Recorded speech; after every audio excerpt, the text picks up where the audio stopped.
Hi there, my name is Melissa Momboisse. I am an actor, singer, dancer in the San Francisco Bay Area, and I was just interviewed by Keith Andrew, and I highly recommend it. He asked really insightful questions, not only about acting, but life and the current state of the world. So if you have an opportunity to, I think you definitely should tune in and or have a conversation with him. Ladies and gentlemen, you're watching the KeithAndrewNetWork. It is season 9, episode 812. Today, we had the chance to sit down with Melissa Momboisse. What a wonderful episode we had. It was a great honor and privilege. For people who want to know what the KeithAndrewNetWork is, the whole point of my talk show is to show people that even with having a learning disability, I can still amount to something. At the same time, I'm able to turn myself into an example for people out there dealing with any types of learning disabilities and disabilities to never give up and prove people wrong. Prove to them that labels do not dictate who you are and who you want to be. Prove to them you still amount to something. So hashtag break the labels. So that being said, let's jump right into it. And more importantly, catch you later. So the first question I want to ask you is, tell us a little about yourself and how you started your career. Yeah, so hi, I'm Melissa Momboisse. I am an actor, singer, dancer based in the San Francisco Bay Area. And I'm originally from here, so I'm kind of like a lifelong San Francisco Bay Area gal. I was born in Oakland. And then my family's kind of lived all over the Bay Area. We lived in Alameda for a while and then Danville. And I even went to college in the Bay Area. So I'm still here. So I've been around. I started singing when I was in middle school. I did middle school choir, and that just like blew my mind. I loved it so much. I love singing so much that I just wanted to find out how I could do this more. And so in middle school, I did my first musical, and you couldn't have a more enthusiastic, I was like girl number 17 on the side. I was ensemble. I was like nothing special, but I totally loved it. And at the time, I didn't really know that it was something you could do, professionally, or I guess I knew you could do it professionally, but I didn't think like that was for me.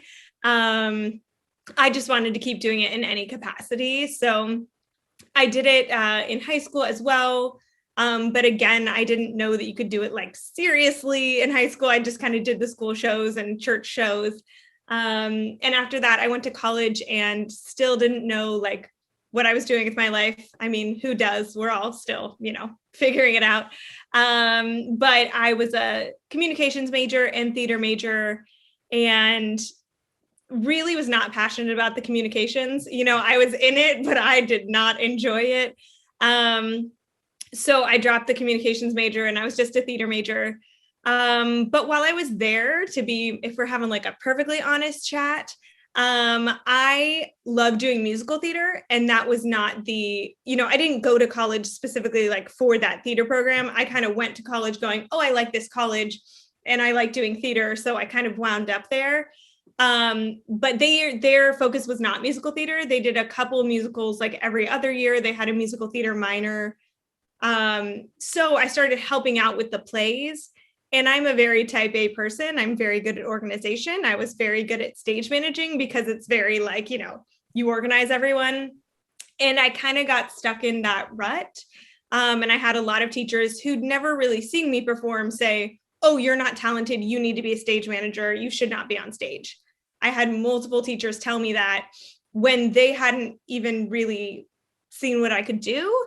So as a very introverted, shy 18, 19-year-old, that was hard to hear. But at the same time, I was always doing community and regional theater on the side. So I had my teachers going, you're not talented. You shouldn't be on stage, while I was doing show after show after show in the real world. So I was like, okay, well, which is it? And really what it was is that program was not for me, really. So that kind of inspired me to graduate in 3 years. I like worked my butt off to just do all my credits, do all these, different classes so that I could just get out of there and kind of figure out what I wanted to do with my life after that. So I left and was like, okay, bye. You don't think I'm talented? That's okay. I'm not for you. And then since then, I've worked in community to regional to professional musical theater all over the Bay Area since. I worked corporate jobs to support that. And then about 6 years ago, I started a fitness franchise called Pure Bar in Walnut Creek because I had found that and fell in love with that as well. So I started to open that business. And while I was in process of opening that business, I was diagnosed with stage 4 cancer with Hodgkin's lymphoma. And like an insane person, I decided to keep going with opening that business while I was going through chemo, while I was fighting for my life. So that was a choice and that was very hard. But I did it anyways and we opened. But one thing they don't tell you when you go through cancer treatment is that they say, if all goes well with your treatment and it works, you will be fine in 6 months. And I went, okay, great. I'm positive that that's going to be me. What they don't tell you is that you will be alive. You might not be fine. So I opened my business like a month after my last chemo, and my body was not fine. My mental state was not fine. My emotions were not fine. I was far from fine. But I also had this like baby of a business that was on me. I chose to do it. I invested the time and money, like we have to do this. So for about 2.5 years, I ran it while my mental and physical health was really suffering. So then about 2.5 years ago, I sold it to focus on my health, well-being, mental health, everything. And so that's gotten a lot better. So I just teach there now. And that's been wonderful and great. And all throughout that, I cannot quit theater because I love it so much. I spent a year while I was sick, on my back, wishing I was out doing shows, wishing I could just do one more thing, not knowing if I'd live or be able to continue to do it. So as soon as I was kind of cleared to go back to theater, I kind of haven't stopped since because that song in Hamilton that's like, why do you write like you're running out of time? That's how I feel. I feel like I've seen how short life can be.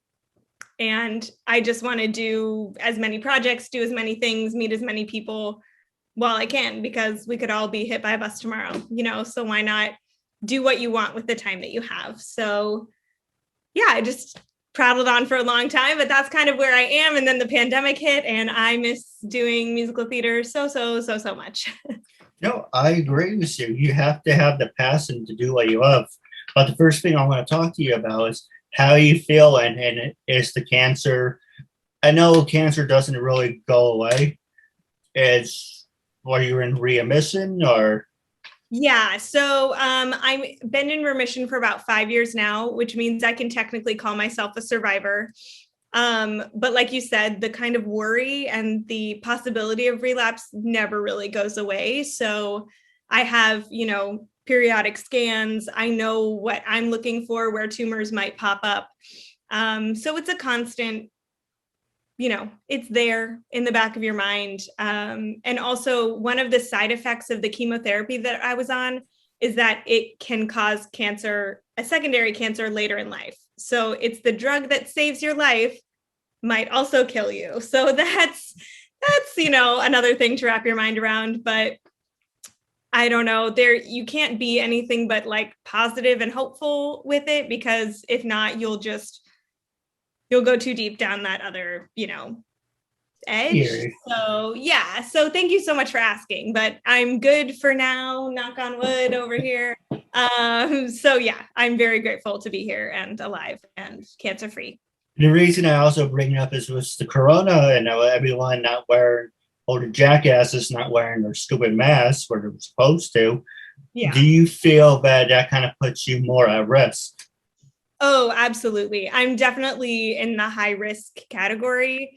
So this past year has been, other people like go and eat at restaurants, but 6 feet away from people, like all these things. I haven't done anything. I haven't been to a store in, a year and a month. I truly would like go to the doctor if I absolutely had to, and go to work if I absolutely had to, but I'm still a fitness instructor. So that's like me alone in a fitness studio coming to you via Zoom, in your house. So that's still low risk. But yes, it has been a very hard year for people who are high risk, watching the rest of the world not really care. Not the rest of the world. A lot of people have done a lot of amazing things.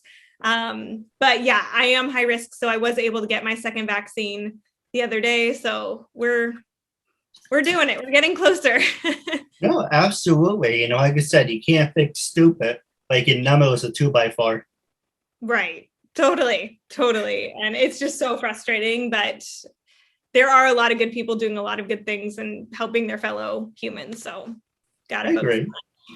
But the last thing I do want to talk about, and then we're going to take a quick muscle break, is a lot of people are, and like I said, PG-13, but you do have a right to say and feel how you feel.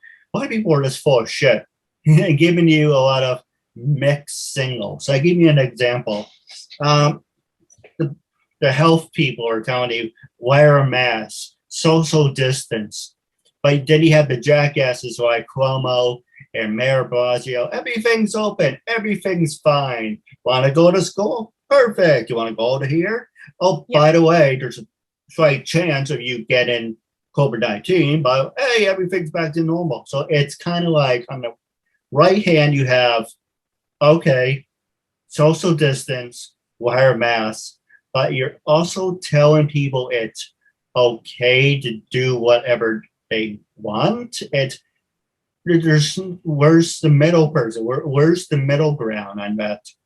Right. And I think that a lot of these politicians are just trying to please different groups of people. They're like, oh, well, the economists, we need to reopen because of the economy. And, schools, everyone at schools is so mad that their kids are still at home. I think there's just so many different forces at play that the doctors and the people who know what they're talking about aren't always listened to the most, which is insane to me. It's true. That's why I don't really watch the news that much. I get my news from like Yahoo, CNN easily. I do what my brother does. Say I watch or listen to something for 10, 15 minutes, and that's it. I don't want to know anything. I just get the bullet points. That's about it. But we're actually going to take a quick commercial break. And when we come back, we're going to ask you more about acting and social media when we come back.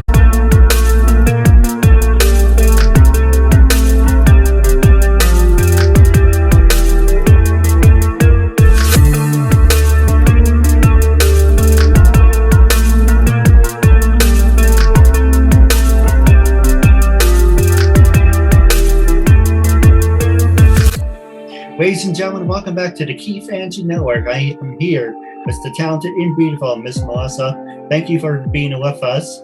We're having a great episode. Looking forward to part 2 with you down the road. But the first thing I want to promote with you is tonight, every Monday on the USA Network at 8 o'clock Eastern, is WWE Monday Night Raw. For all those wrestling fans, check out Monday Night Raw. Also, the following is brought to you by HB Gibson. If you're in entertainment, definitely check out Wife. Actually, that's something else. Actually, 2 things I want to promote. I almost said Wife on the X something. That doesn't make sense. First thing I want to promote is Wife of a Fighter. If you're into fitness, like you were saying, this is perfect for you. If you're into fitness, eating healthy, drinking healthy, I know I have a fat neck. I can definitely get my ass on Life of a Fighter. It's about being in shape and being your best self. So Life of the Fighter, definitely check that out. And if you're into entertainment, definitely check out HB Gibson. Most importantly, actually, make sure to like and subscribe to the Keith Andrew Network. We have hundreds of brand new content from the Dumbo Challenge, the Human Pyramid Challenge, from the voiceovers, for 800 plus episodes from professional wrestling to actors. There's so much that you can like available on the KeithAndrewNetwork.com. Now, with that out of the way, this is not about me. This is about you. First question I want to ask you is, what is your biggest accomplishment from being a professional actress? Wow. Well, I think one of my biggest accomplishments is just keeping going. I had multiple professors in college say, "You're not talented." And the fact that even then I knew to go, I don't think you're right. And to just keep going is probably the biggest accomplishment I have, because I am a sensitive person. I do let things get to me. And so I kind of look back and go, why didn't it definitely got to me, but why didn't it stop me? So I think that's one of my biggest accomplishments. I also, I was in Showboat at San Francisco Opera in this tiny little, tiny part. But I basically played the daughter of the two leads. They met in Act 1, and then they had a baby at the top of Act 2, and then the baby was 5 in the middle of Act 2, and the baby is 17 at the end of Act 2. So I was a 17-year-old daughter at the end of Act 2. I don't know if I said the name. It's Showboat at San Francisco Opera.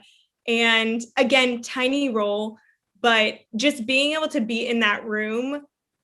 And I was sitting in the rehearsal room watching Bill Irwin do a monologue and a song 20 feet away from me, and Harriet Harris, who's another Tony Award winner, 20 feet away from me playing my grandparents. That was pretty amazing. And just walking down the hall backstage, being able to talk to someone who's won a Tony about our characters, that was pretty rad. No, absolutely. You can't have accomplishments without failures. And everything is a learning experience. So the next question I want to ask you is, what is your biggest failure and how did you overcome it? Wow. I mean, I feel like being an actor, I can think of, 25, 30, 40 projects that you put your heart and soul into in the audition room and don't get. So there's one in particular that was quite devastating to me that I don't want to, talk about. Because, you don't know why you're not picked. Is it because you're too short, too tall, too whatever? So there's definitely a few of those heartbreakers. But I feel like one of my biggest failures is in college not standing up for myself more. Instead of standing up for myself in those situations, I took what my teacher said and I said, okay, well, I'll just graduate early and leave. Versus I feel like Melissa now is a lot more confident and would be able to stand up to them and have a discussion about that could have been productive, rather than running away is the wrong word, but I literally was just like, okay, this situation is what it is. I'm just going to remove myself and live my life.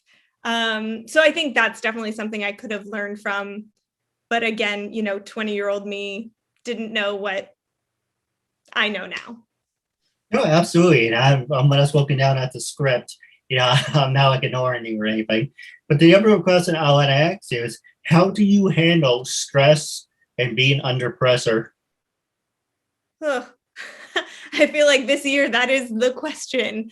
I am definitely an organized person, so I handle stress and being under pressure I'm a super planner. My planner's just out of frame over here.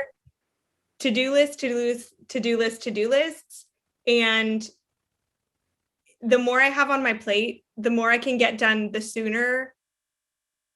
That to me is how I handle it. So if I have a big role in a show coming up, I start 3 months in advance looking at the lines so that when I'm in that rehearsal process, I'm not stressed. So I think a lot of my stress management is starting early, repeating often. I also did sustain some brain damage during my chemotherapy treatments.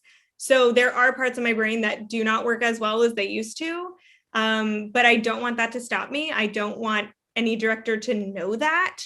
I accidentally let it slip with the director once, and I was like, I was like, but I promise, I'm fine and I'll work really hard. And I didn't want her to not hire me in the future because of that. So I know that I have some of those limitations. So in order to not be stressed during the process, I will start early. I will start memorizing my lines really early so it doesn't feel overwhelming. It feels manageable. And then by the time I get into rehearsal, I know everything. No director will ever know that, I have any brain damage, hopefully, because I've already done that work. No, I agree. For me, I feel, sympathize what you're going through.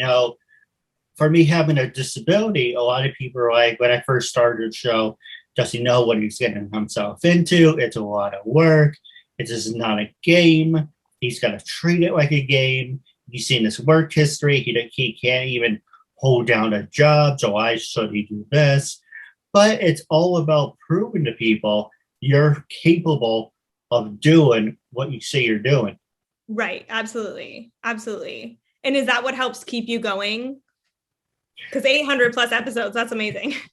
No, I want to do this to the day I die until I'm 6 feet under. That should probably be on my headstone. Wants to do this to the day he dies. I'm very passionate about it. My biggest mistake is, I should have done it right from the beginning. But you can see that from season 1 and all the years. But then you wouldn't see the process. You wouldn't have seen me get grown and got better. There's a handful of people like yourself I'm happy and grateful I got the chance to meet. There's other people I'm like, why did I even bother? And there's other people you're like, oh, well, I like giving opportunities, but you don't know what exactly you're going to get in return. So it's kind of like a 50-50 chance, but no, I like proving to people, hey, this is what you think of me. I'm going to prove you wrong. It's the last 5 minutes left. I'm going to ask you about social media with everything that you accomplish. Facebook, Twitter, Instagram, LinkedIn. Do these formats... there's 2 parts to this. I want to find a light for it. Do you give thanks to these platforms for opportunities that came your way? Or do you think it's nice to promote yourself, but at the same time, it could destroy what you're working on? Yeah, I don't know if I've necessarily gotten opportunities. No one's reached out to me on Instagram and been like, you need to be on my show. But I do appreciate social media as a way to promote shows, brand yourself. It's kind of, in our day and age, if a director doesn't know you, but you come in for their show, they like you, they might want to get to know you more. So what are they going to do? They're going to Google you and your social media might come up. So it's kind of another opportunity to help people get to know you more. So I really appreciate that. And that's not something I always thought of. I wasn't big on Instagram until the pandemic, when I stopped seeing it as just a place to post show promos, because obviously I didn't have any show promos anymore, and started to kind of think about it like a creative outlet in addition to theater. I don't know about you in your acting, but I fall into the rut a lot of thinking, well, if someone doesn't cast me, I don't get to do my art, which is not true. So that's been something I've been trying to think about during the pandemic. And I actually love singing and I love doing vocal harmony. So I recently started doing a series of videos on my Instagram where I take 4-part harmony songs, 5-part harmony songs, duets, things like that. And I will sing all the parts. I'll record all the parts, then do a video for all the parts. So that's been super joyous and is helping me break out of the rut of, if someone doesn't cast me, I don't get to do this. So for that, I thank social media. But in the Bay Area, it's not, I know in New York and stuff, a lot of casting directors will go, how many followers do you have? It's not like that in the Bay Area, thank goodness, yet at least. But I'm trying to see it less as, not as a bad thing, but more as another avenue to share my work, kind of like what you do. You share, it's another avenue for you to share this content. I agree. Now it's the last 3 minutes. I do want to talk on this briefly, but the first one I want to ask you is, how can our listeners follow you on social media? Yeah, so I'm most active on Instagram now, and it's at Melis Mombo, so MELIS, and then Mombo, MOMBO. I'm also on Facebook at Melissa Momboisse, and I have also, because I've filmed so many auditions and videos over quarantine, I never thought I'd have a YouTube channel, but I have recently started just, uploading all those videos to YouTube. So that's been fun. So it's just like YouTube, whatever, Melissa Momboisse. So follow me there too. And for people who want to follow in your footsteps, who have learning disabilities, what would be your word of advice? I mean, you're super inspirational in this area, and I feel super passionate about this too. Just don't give up. Keep fighting.